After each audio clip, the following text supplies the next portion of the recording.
Jonty. Jonty, thank you very much for sending in this tale. Dear Father Mayo and his divine duo. So that'll be you, brother, and also Susie, considered divine. England's abysmal start to the Ashes series in Australia brought back to me very vividly and painfully memories of two other English sporting humiliations in the Antipodes. The year is 1991, the first week of February, and England's dismal Ashes series was already lost by the time the Aussies handed us a 9-wicket whopping at the Wacker in Perth. As I recall, the always humorous Phil Tufnell gave the locals much to laugh about in that match. It was coincidentally the week my girlfriend and I landed in the city at the start of a 12-month round-the-world backpacking trip. How about that? Nice. Being a seasoned journalist, says Jonty, I quickly acquired a position as a sub-editor in the city's daily newspaper. And having previously played rugby to a reasonable level, I inquired of the sports editor where I might get a game. The season was about to start shortly. Get yourself down to the Shirley Strickland Oval, mate. Oh, yeah. He drawled. You might get a run out with those blokes. He was from Australia, this guy. Yes, he was, wasn't he? Okay. He was. Down at the said Shirley Strickland Oval, I was quickly bestowed the nickname Tuffers and found myself the only POM across the club's 4 teams. The reason for the sports editor's recommendation was also quickly apparent. The team had finished plumb bottom of the league, or ladder as they colloquially referred to it, the previous season. It was about all a mere POM was deemed worthy of, clearly. The Tuffers moniker was replaced by a grudging POM as I established myself in the first team. Those sneering asides were never far away. Most of my teammates were manual workers. Indeed, a good few were garbos, as they were referred to. That's bin men, obviously. The POM, meanwhile... I didn't know that. Did you know that? Garbos. Garbos? Garbos. Are you a garbo, mate? The POM, meanwhile, that's me, wore a shirt, tie and jacket to work. He was, again, in the local colloquial, a bit sus, mate. I'll give it up on suspect. this. Yeah. I like it. Yeah. Winning, however, was an effective tonic, at least until a big match loomed. It would be at the fabulous Wacker ground under lights. Extra training sessions were demanded by our coach. The night before the big game and finishing late at work after getting the first edition away, I hurried into the sheds at the Oval. I guarantee no one knows where this confession is going. Okay. To find all of my teammates already changed and nearing the end of the coach's briefing. Despite my hurried apologies at my tardiness, some of the looks I received were less than understanding. Quickly, I took off my jacket and tie, pulled my nice Oxford shirt over my head, and kicked off my shoes before unbuckling my belt and unfastening my smart chinos. At this point, Father Simon, I should remind listeners that my girlfriend and I were backpacking around the world and thus, understandably, travelling light.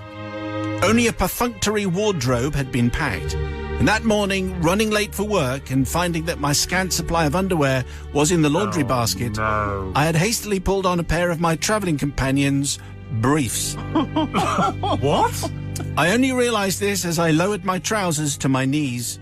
A sudden silence descended on the usual boisterous sheds at the Shirley Strickland Oval. I froze in stupefied alarm after several seconds. The silence was broken by our flat-nosed hooker, Derek.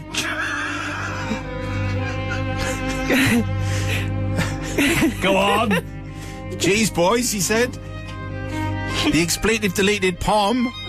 Where's women's gear? He was also from Australia. Yes, he was. Yeah. Though slightly less so than the last one. All eyes were fixed upon a very fetching red lacy number, which admittedly was very snug. After... you have to say, that's some mistake. After another few seconds, the team got one up. After another few seconds, the team got up one by one and walked quietly out. The coach shaking his head at what only I can consider was disbelief. "I can explain, lads," I cried in desperation. "I can explain." "Now, Pom," replied Derek, the flat-nosed hooker, "I don't think you can, mate. I really don't think you can." Such as there is a happy ending, our team won the big game and indeed went all the way to the grand final that season, rather taking the wind out of the sails of my newspaper's sports editor. And so, my plea to the Holy Trinity for forgiveness. I beg forgiveness from my gallant former teammates, but not for opening their eyes to the, alternative choices for underwear.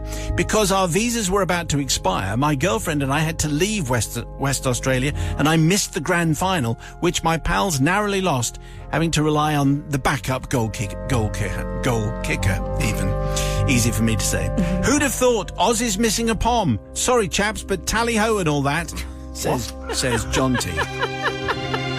I mean, you have to say it's an unusual cricketing tale which we bring you today. So let's check in with Sister Susie from the pub. What do you think there for Jonty? I think Jonty is a bit sus, a bit sus mate, as they say. He's a bit sus of you. No accent there. I was just saying the same thing. Bit sus, mate. Bit sus, mate. Because surely he'd gone through like the whole days of work beforehand and not realised, or forgotten, or realised but didn't care. You had time to go and get new pants before your cricket match. So Jonty, I don't forgive you, because I think you were just a bit of a show-off. Brother from another gutter. Yeah, I'm going to agree with Suze. I think nobody's buying this one, Jonty. No one's buying. If you just own it, just say, I decided that I would prefer to wear my partner's red lacy things, and I prefer to wear them, so deal with it. Everyone have to deal with it. I'm getting undressed now, and yes, that's what I'm wearing. So just deal with that, rather than oh no, where did these come from? Who'd have thought? So yeah, I'm going to forgive.